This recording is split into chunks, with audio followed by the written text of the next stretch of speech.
Clara. Henderson adjusted the brim of her sun-faded hat as she rode into the narrow canyon. Dust swirled in the late afternoon light, casting golden streaks across the rocky walls. The sound of her horse's hooves clattered against the worn trail, echoing back as though the canyon itself was greeting her. It had been 10 years since she'd left this place, a decade spent teaching in a bustling town, her hands stained with ink and chalkbud. Something about the abandoned schoolhouse called to her, whispering of unfinished dreams. Ahead, nestled between two jagged cliffs, was the old log schoolhouse. Its roof sagged under years of neglect, and the wooden siding bore the scars of storms and time. Windows were cracked.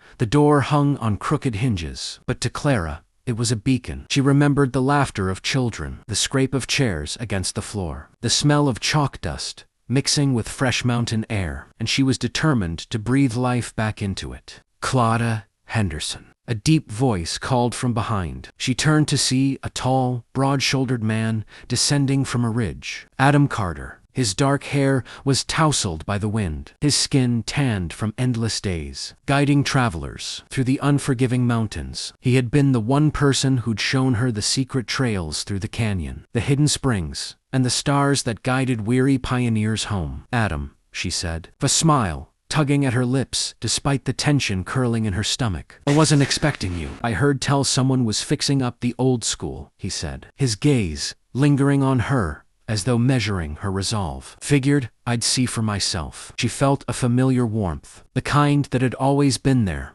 when he'd laughed at her clumsy attempts to ride bareback. It's worse than I imagined, she admitted, gesturing to the crumbling structure, but I think it can be saved. Adam studied the building, then nodded. It'll take work, plenty of it, but you've got the heart for it, Clara. Maybe I can lend a hand. For a moment, the canyon seemed to hold its breath. Clara wanted to argue, to insist she could do this alone, but she caught the edge of relief in Adam's eyes. He was offering more than muscles and knowledge of timber. He was offering partnership. As the sun began its slow descent, behind the cliffs, they set to work. Clara swept away debris, each movement stirring memories of children's laughter and lessons learned long ago. Adam examined the structure, marking beams that needed reinforcement, pointing out the dangers of unstable flooring. They moved together like an unspoken rhythm, hands brushing against each other occasionally, sparks of old friendship igniting something deeper. By nightfall, the schoolhouse still leaned precariously, but the first steps of restoration had begun. They lit a small campfire outside, and Adam handed Clara a mug of hot coffee. Steam curled in the cool mountain air as they sat side by side. You know, he said, his voice soft against the crackling fire, bringing this place back. It's not just about a school. It's about the children who deserve a chance, and maybe about giving yourself a chance to. Clara looked at him, his eyes reflecting firelight and something more, something tender, unspoken. She felt her heart quicken, the canyon around them suddenly alive with possibility. For the first time in years, she allowed herself to imagine not just the future of the schoolhouse, but the future with him by her side. As the stars blinked awake over the canyon walls, Clara realized that this old, forgotten place might just be where new beginnings were born, both for the children scattered across the frontier and for her heart, long closed to love. The next morning, the canyon was alive with the sound of hooves and chatter. Clara stood at the schoolhouse door, brushing stray strands of hair from her face as she watched the first group of children arrive. They came in pairs and trios, dusty and weary from long rides with parents or guardians. Their eyes wide with curiosity and hesitation, scanned the crumbling building that promised lessons, but had the look of a ghost from another time. Adam appeared beside her, carrying a bundle of firewood. His presence seemed to reassure the children. They recognized him as the mountain guide who knew every hidden trail, the man who had saved a few of them from treacherous passes last season. Clara smiled. Together, they were more than a teacher and a guide. They were guardians of something fragile and precious. Welcome, everyone, Clara began, her voice carrying over the morning breeze. This is your school. It may be small, and it may be a little dusty, but it's a place where you'll learn, grow, and most importantly, help each other. A timid boy stepped forward. "Miss Henderson, is it safe?" Adam chuckled softly. "As safe as the mountains themselves." "We'll watch over you, right, Clara?" She nodded, and the boy's eyes widened with tentative trust. Slowly, the children filed inside, taking tentative steps on the uneven floorboards. Clara showed them the basics: first reading, writing, and simple arithmetic. But she didn't stop there. She encouraged teamwork, shared stories of courage from the frontier, and reminded them that every child's voice mattered. Outside, Adam repaired the broken fence surrounding the schoolyard. He glanced in through the window and saw Clara kneeling beside a girl struggling to write her first sentence. A smile tugged at his lips. She had a way of making even the shyest child feel important. It was a quality he had admired from the first day they met, and now, seeing it in action, his admiration deepened. "Adam," Clara called, stepping outside during a brief break. "Could you help me with the benches? Some of them are loose." He followed her inside, kneeling beside her to tighten screws and lash the wood with rope. Their hands brushed repeatedly, sending tiny jolts of warmth through them. Adam chuckled. "We work well together, don't we?" "Better than I expected," Clara admitted, her cheeks coloring. "I forgot how comforting it is to have someone who knows the land as well as you do." Adam's gaze softened. "And I forgot how inspiring it is to watch you teach. You have a way of making even the hardest lessons seem like adventures." A bell clanging, old rusted thing Adam had fixed summoned the children back inside. Clara and Adam stood together at the door, watching them rush in, laughter echoing against the canyon walls. For a moment, the schoolhouse felt alive again, the air buzzing with energy and promise. As the sun climbed higher, Clara realized the canyon had changed her. She wasn't just here to teach children. She was part of a growing community, a revival of hope. And Adam was right there, side by side in the dust and the sun, shaping something bigger than lessons and log walls. That night, when the canyon fell silent except for the distant cry of coyotes, Clara and Adam sat together by the fire again. The children were asleep in makeshift beds, dreams filled with new possibilities. Adam handed Clara a cup of coffee, and their fingers brushed briefly. "Tomorrow," Clara said softly, "we'll start teaching them about the mountains, about survival, about courage." Adam's gaze met hers. "And maybe," he added, voice low, "about how to build trust and hearts along the way." The firelight danced in their eyes, promising that as the schoolhouse rose from ruin, so too might a love as steady and enduring as the canyon itself. The sun peeked over the canyon walls as Clara organized the children for their first real outing. Today wasn't about letters or numbers. It was about understanding the land that was their home, learning respect for the mountains that had shaped their lives.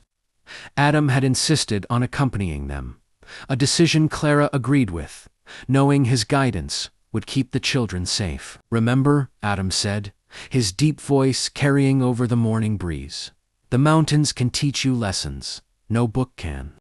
Watch, listen, and respect them, and they'll teach you well." The children murmured eagerly, eyes sparkling with anticipation. Clara smiled, feeling a surge of pride as she watched them line up. Backpacks secured, small hands gripping sticks and slingshots.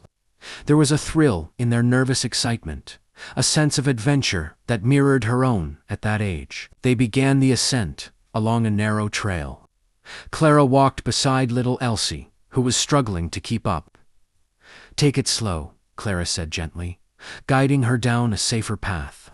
"Every step counts." Adam, a few paces ahead, paused to show a boy how to identify edible plants. His patience steady and reassuring. Clara noticed the ease with which the children listened to him, how they leaned in to watch his hands, absorbing every tip and piece of wisdom. Hours into the climb, the children's laughter echoed off the cliffs, blending with the calls of distant hawks. Clara felt a lightness she hadn't experienced in years. This was why she had returned the mountains. The children, the raw beauty of life unfiltered by towns and schedules. And Adam, always near, quietly watching, always ready with guidance, had become an anchor she didn't realize she'd needed. Then it happened. A sudden screech from the trail ahead froze them. A small goat had slipped down a rocky slope, its hooves scraping against loose stone. The children gasped. Clara's heart thumped, and Adam was instantly at her side. "Stay calm," he shouted. "Step back, everyone." Clara grabbed a rope from her pack and, with Adam's steady instructions, helped the children form a safe line. Carefully, they guided the frightened goat back to solid ground. When the animal finally bounded away, safe and unharmed, the children erupted in cheers. Faces flushed with relief and triumph. "That," Adam said, brushing dust from his hands, "is what trust looks like. Trust each other, trust the land, and trust yourselves." Clara met his gaze, feeling a surge of gratitude and something deeper stirring. In the heat of the afternoon, dust coating their clothes, hair sticking to sun-warmed skin, she realized the bond they shared had grown stronger, not just between teacher and guide, but between two hearts, discovering a rhythm together. As the sun began its descent, they made their way back to the Canyon Schoolhouse. The children chattered excitedly about their adventure, recounting the lessons they had learned about courage, teamwork, and the unpredictable beauty of the mountains. Clara listened, heart swelling, knowing these were the moments that would shape their futures. That evening, Adam stayed by the fire long after the children had drifted to sleep. Clara poured 2 mugs of warm cider and sat beside him. "You handled the trail well," she said, voice soft but sincere. "The children know. We all learned more than I could have taught in the classroom." Adam smiled, his gaze lingering on hers. "And I learned something, too," he said quietly, "that no matter how rugged the trail, having someone you trust beside you makes all the difference." Clara's hand brushed against his. Neither pulled away. In the canyon's silence, beneath the canopy of stars, she felt it, the first sparks of something lasting, something tender, something worth building together. The morning sky was clear as Clara and Adam led the children toward a nearby ridge for their geography lesson. But by mid-afternoon, dark clouds had gathered with alarming speed. A chill wind swept through the canyon, rattling the old schoolhouse's shutters in the distance. Clara's stomach tightened. She had learned to respect the mountains, and storms could appear without warning. "Everyone, stay close," Adam called, his voice steady but urgent. He scanned the horizon, noting the jagged bolts of lightning threading across the sky. The children, wide-eyed and anxious, instinctively drew nearer to Clara. Clara took charge, her teacher's instinct kicking in. "We'll head to the cave up ahead," she instructed, pointing to a rocky overhang Adam had shown her weeks ago. "It's safe, and we can wait out the storm." The wind tore at their coats, and rain began to fall in sheets, soaking everything in moments. Adam moved ahead, clearing loose rocks and guiding the children along safer footing. Clara followed closely, helping little Elsie and a timid boy named Sam over slippery stones. The children's fear was palpable, but their trust in Clara and Adam was unwavering, a fragile thread binding them together in the storm. Finally, they reached the cave. Adam lit a small fire, shielding it from the wind, while Clara tended to the children, drying their faces and offering encouraging words. Inside the rocky shelter, the storm's fury sounded distant, muffled against the stone. The firelight flickered over damp faces, casting shadows that danced like ancient spirits on the cave walls. "You all did wonderfully," Clara said, her voice warm and steady. "The mountains tested us today, and we didn't falter." The children nodded, eyes wide with awe and newfound confidence. Adam stood nearby, watching Clara. She moved among the children with effortless authority, her courage and compassion shining brightly. He felt a surge of admiration and something more that tightened his chest. When the storm began to wane, Clara and Adam shared a quiet moment, the sound of dripping water echoing around them. "You were incredible out there," Adam said softly. "You kept everyone calm, even when I thought the wind might blow us all over the ridge." Clara smiled, cheeks flushed from exertion. "I couldn't have done it without you. You always know the land, Adam. You see things I can't." He stepped closer, and the scent of rain and pine clung to him. "And you always see the people, the hearts of them. I don't know which of us is luckier to have the other." Their eyes met, the world shrinking until it was just the two of them in that cave.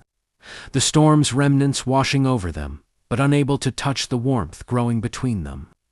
For a heartbeat, time seemed suspended. The children, sensing a safe moment, began to chatter quietly, sharing stories and laughter, despite their wet clothes and muddied boots. Clara looked around, realizing that the storm had done more than test. Their skills it had bonded them. The schoolhouse, the canyon, and the trials they faced together were shaping something stronger than lessons or timber. It was shaping a community. As the last raindrops fell, Adam extended a hand to Clara, ready to head back. She took it without hesitation. Their fingers intertwined, solid and reassuring. Side by side, they led the children down the trail, the canyon shimmering under the newly washed sunlight. Clara realized that every challenge they faced, every storm, every uncertain step only deepened her trust in Adam, and perhaps something deeper still. By the time they returned to the schoolhouse, the air smelled of fresh pine and wet earth. Clara and Adam exchanged a glance, silent acknowledgement passing between them. They were building more than a schoolhouse. They were building something enduring, resilient, and real. The canyon was alive with laughter as Clara watched the children run across the newly repaired schoolyard.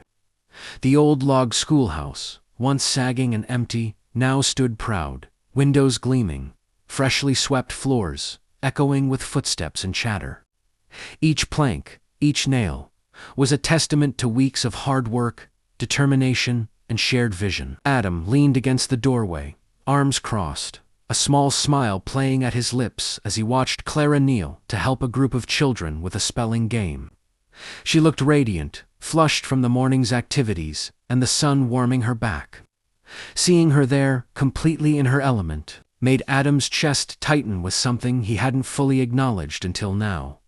He was in love with her. "Miss Henderson," a little voice called, "Look what I drew." Clara turned to see young Elsie holding up a crayon picture of the schoolhouse. Bright colors capturing the way the sunlight hit the canyon walls. Clara's eyes softened, and she knelt down beside the girl. "It's wonderful. You captured everything so perfectly." Adam stepped closer, brushing dust from his coat. "And it looks like the canyon approves," he said, glancing at the towering cliffs bathed in afternoon light. Clara laughed, the sound carrying freely, mingling with the children's voices. As the day progressed, Clara and Adam oversaw lessons, storytelling, and practical skills. The children climbed small boulders, learned to read maps, and practiced patience and teamwork under their watchful eyes. Every time their hands brushed passing a pencil, holding a rope, adjusting a satchel, a spark passed between them, subtle but undeniable. By sunset, the last lesson was over. Clara gathered the children outside for one final story. "You've all worked hard today," she said, eyes sweeping across eager faces. "Remember, learning doesn't only happen in books. It happens in the mountains, in the trails, in helping one another, and in caring for this schoolhouse we've built together." Adam stepped beside her, placing a hand lightly on her shoulder. She leaned into him for a moment, the warmth of his presence grounding her. They stood together, watching the canyon turn golden as the sun dipped lower. "You know," Adam said quietly, eyes fixed on her, "building this schoolhouse with you, it's shown me something important. Life is better when we do it together." Clara's breath caught. "I've felt the same. Every step, every challenge, every storm. It's been easier with you by my side." Adam reached for her hand, holding it gently but firmly. "Then let's keep building," he said softly. "Not just for the school, but for us. Clara's heart swelled. She had returned to the canyon, seeking to restore a school, but she had found something even more enduring: love, trust, and a shared future with Adam. She nodded, eyes glistening. Yes, together, the children, sensing the quiet moment between them, cheered, running back toward the schoolhouse. Clara and Adam laughed, a sound mingling with the canyon wind, a promise of joy and hope for the days to come. As the stars began to appear, twinkling over the canyon walls, Clara and Adam stood side by side, hands clasped, hearts full. They had rebuilt the schoolhouse, nurtured the children, and in the process discovered the love that had been waiting all along, quiet, steady, and true. The canyon was quiet once more, yet alive with promise, just like the hearts of those who had chosen to stay, learn, and love within its walls. Don't forget to like, comment, and subscribe for more Western stories.